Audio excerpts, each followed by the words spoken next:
Hi నమస్తే, welcome to professor Jayashankar TV. ఇప్పుడు తెలంగాణలో హాట్ నడుస్తున్న టాపిక్స్ వచ్చేసి అసెంబ్లీ ఎంత వేడిగా నడుస్తుందో మరొక టాపిక్ కూడా తెలంగాణలో చాలా వేడిగా నడుస్తుంది.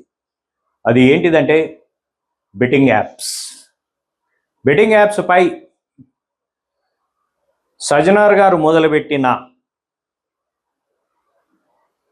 ఏదైతే యాక్షన్ ఉందో అది ఒక విధంగా చాలామంది మెడలకు చుట్టుకుంటుందనే చెప్పుకోవాలి. బెట్టింగ్ యాప్స్ కోసం ప్రమోషన్స్ ఇస్తూ లక్షలు సంపాదించి ఈరోజు చాలామంది ప్రాణాలకు, ఆత్మహత్యలకు ఇండైరెక్ట్గానో డైరెక్ట్గానో ఇన్ఫ్లుయెన్స్ చేసిన కొంతమంది మీద తెలంగాణ పోలీసులు కేసులు పెడుతున్నారు. అది ఎటు వెళ్తుంది అని అంటే ఒక విధంగా ఫస్ట్ యూట్యూబర్స్, ప్రమోటర్స్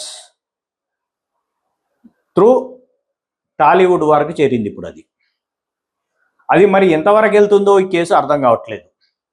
ఎందుకనంటే మన బీఆర్ఎస్ హయాంలో డ్రగ్స్ కేసు పెట్టి అది ఎటు పోయిందో తెలియదు. దాని తర్వాత ఇప్పుడు మధ్యలో కార్ రేసింగ్, F1 రేస్ అని చెప్పి కేసు పెట్టారు, అదేటి వెళ్ళిందో తెలియదు. మధ్యలో ఫోన్ ట్యాపింగ్ కేసు అన్నారు, అదేటి వెళ్ళిందో తెలియదు.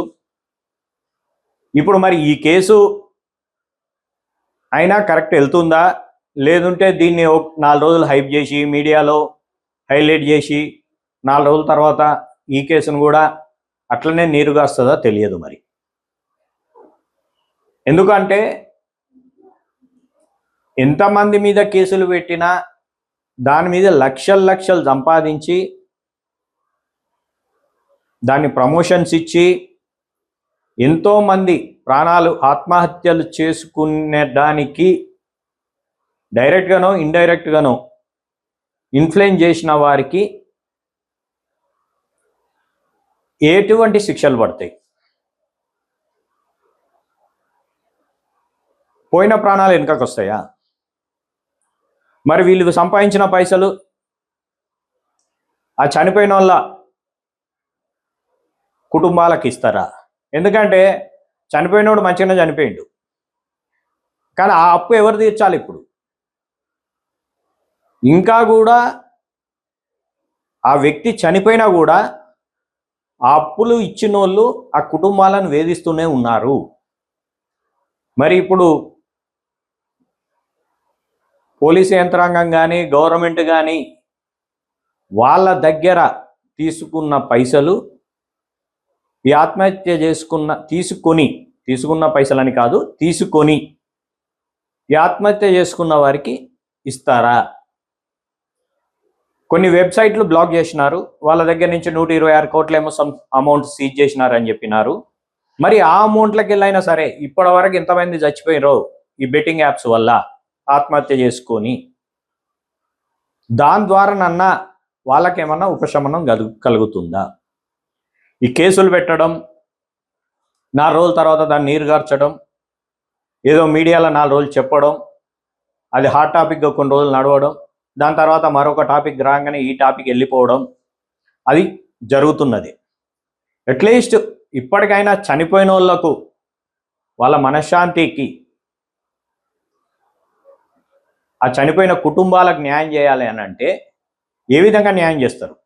వీళ్ళ మీద కేసులు పెట్టి అరెస్ట్ చేసినంత మాత్రాన వాళ్ళకి న్యాయం జరుగుతుందా? ఆ న్యాయం జరిగితే ఏ విధంగా జరుగుతుంది వాళ్ళకి న్యాయం? ఎవరు ప్రమోట్ చేసిర్రు, ఎవరు గేములు ఆడిర్రు, ఎవరికి ఇది చుట్టుకున్నది? వాళ్ళు ప్రమోట్ చేసిన వాళ్ళు మంచిగానే ప్రమోట్ చేసినారు, వీళ్ళు ఆడేటోళ్ళు మంచిగానే ఆడినారు, అప్పిచ్చినోడు మంచిగానే అప్పిచ్చిండు, వాడు తీర కక్షంలో వీడు ఆత్మహత్య చేసుకున్నాడు. ఇప్పుడు ఆ క్షోభ అనుభవిస్తున్నది ఎవరు? ఒక కుటుంబం అనుభవిస్తుంది. వాడు ఆడినోడు, వాడు నాతో కాదని ఆత్మహత్య చేసుకున్నాడు, చచ్చిపోయాడు. కానీ దాని తర్వాత అనుభవిస్తున్నది ఎవరు? ఆ కుటుంబం క్షోభ అనుభవిస్తుంది. మరి ఆ కుటుంబానికి ఏ విధంగా ఉపశమనం పొందుతారు? కాబట్టి దీని గురించి దీర్ఘంగా ఆలోచించి ఒక విధంగా ప్రభుత్వం కానీ పోలీస్ యంత్రాంగం కానీ ఆత్మహత్య చేసుకున్న కుటుంబాలకు ఏ విధంగా న్యాయం చేస్తారో దాని మీద దృష్టి సారించాలని చెప్పేసి నేను కోరుకుంటున్నాను. Thank you.